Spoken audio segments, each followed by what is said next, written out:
What if you're in the market for a luxury car and a Bentley, well, it's not quite right, and an Aston Martin doesn't quite cut the mustard?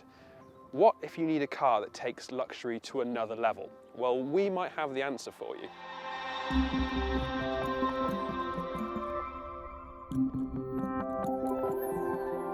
Well, what you'll need then is a Rolls-Royce, and this is the new Royce Ghost. It's one of the latest cars to join the firm's range of luxurious vehicles and aims to provide sumptuous quality with that well-known Rolls-Royce attention to detail. The question is it worth a close to £300,000 starting price? Let's get inside and find out. There is a lot to talk about when it comes to the exterior of the Ghost. Up front, of course, you've got that Spirit of Ecstasy model, which in this case is illuminated, and the grille is illuminated too. On all four corners, you've got 21-inch 10-spoke alloy wheels, which have centre caps, which remain level no matter where you're parked. And it all tapers off into a boot, which is really stylish and very elegant indeed. And all across the exterior of the car, you've got plenty of real metal brightwork that gives a real sense of occasion to the whole look of the Ghost. The Rolls-Royce Ghost is frankly massive, but what would you think about driving it day to day? Would you take it to the supermarket, or would you feel happy driving it through a multi-story? Leave us a comment below and let us know what you think. And while you're there, don't forget to subscribe to the Motors.co.uk YouTube channel, hitting that bell icon so you're notified each time we upload a new review. Everywhere you look inside the Ghost, you're greeted by ultra high quality materials. You've got real wood finish here, you've got a backlit panel here which shows stars and the Ghost logo, and in front of you you've got a large multifunction steering wheel which has all your volume and your cruise control functions too. In the middle, things aren't too cluttered either. This system here is based on BMW's iDrive, and that means it's really intuitive and easy to use, and you still get Apple CarPlay too, so if you want to connect your phone you can, and it's easier to do so. In the middle you've got heating and ventilation controls, and these switches here again are very similar to the ones that you will find in a BMW.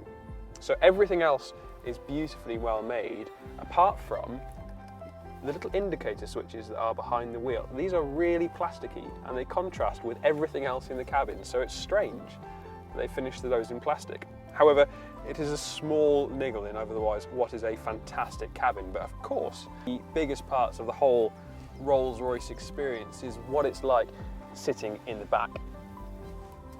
Yeah, and you're right, it is quite fantastic back here. In all honesty, it's one of the nicest places in the back of the car you could ever sit, really. When it comes to boot space, the Ghost, well, understandably because it's massive, does reasonably well. There's 507 litres of space and it is nice and square, and you've got these quite deep intrusions over the wheels too, which does mean you get a little more extra room. At the back though, there is some area taken up by that drinks fridge. Underneath the long bonnet of the Rolls-Royce Ghost sits a 6.75 litre V12 petrol engine kicking out 563 brake horsepower and 850 Nm of torque. Now Rolls-Royce says that's enough to get the Ghost from 0 to 60 miles an hour in 4.6 seconds and on to a top speed of 155 miles an hour. When it comes to efficiency, well, it's not the best. Rolls-Royce quotes 18.8 mpg combined and emissions of 343 grams per kilometre. The first thing that you have to get to grips with when driving the Rolls-Royce Ghost is the sheer size of the thing.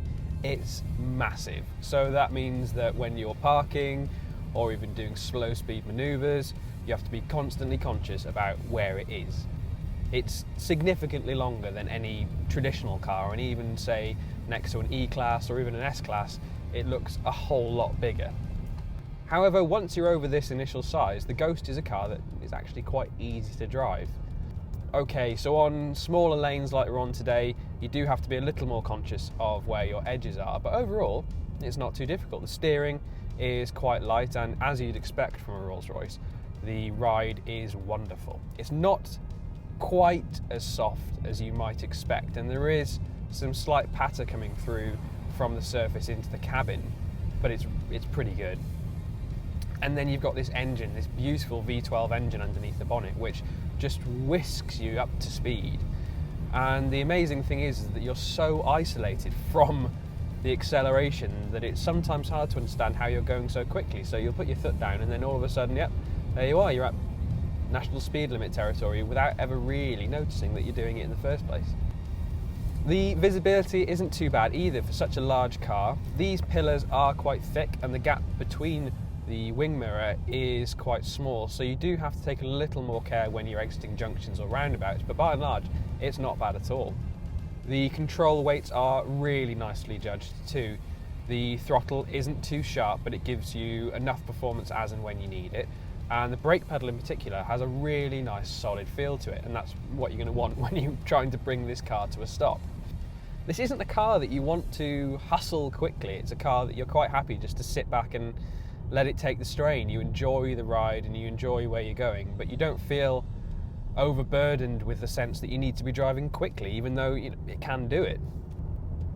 No, it's more than happy just cruising along, quite merrily in fact. Us mere mortals might not consider ever spending £300,000 on a car, but if you were in the market to do that, then the Ghost is a luxurious and refined way to spend that amount of money. It's quite understated given how vast it is, and now with some more improvements over the previous generation, it's even better to drive, so the person behind the wheel isn't going to feel shortchanged by, well, the people in the back watching television.